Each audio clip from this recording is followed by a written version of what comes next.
A reading from St. Matthew's Gospel, chapter 16. When Jesus came into the district of Caesarea Philippi, he asked his disciples, "Who do people say that the Son of Man is?" And they said, "Some say John the Baptist, but others Elijah, and still others Jeremiah or one of the prophets." He said to them, "But who do you say that I am?" Simon Peter answered, "You are the Christ, the Son of the living God." And Jesus answered him, "Blessed are you, Simon, son of Jonah, for flesh and blood has not revealed this to you, but my Father in heaven. And I tell you, you are Peter, and on this rock I will build my church, and the gates of Hades will not prevail against it. I will give you the keys of the kingdom of heaven, and whatever you bind on earth will be bound in heaven, and whatever you loose on earth will be loosed in heaven." Then Jesus sternly ordered the disciples not to tell anyone that he was the Christ.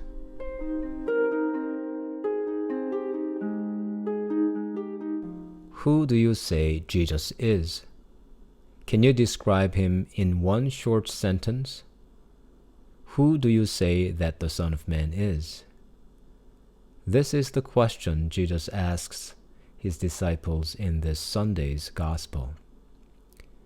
Probably we are not surprised when we hear St. Peter's answer, "You are the Christ, the Son of the living God," for we have heard this many times.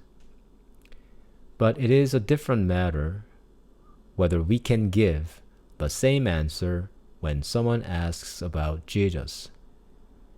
Not only to strangers, but also to our families and close friends, we seem to hesitate to declare this confession of faith.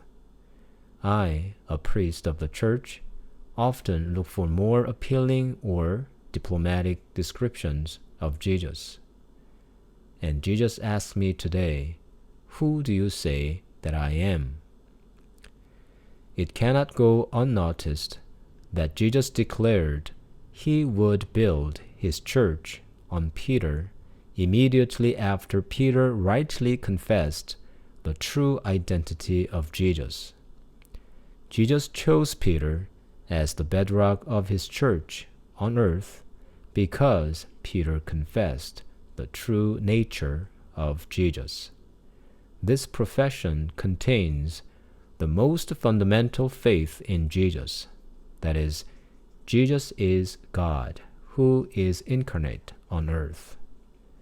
Jesus confirms this profession of faith as God's revelation.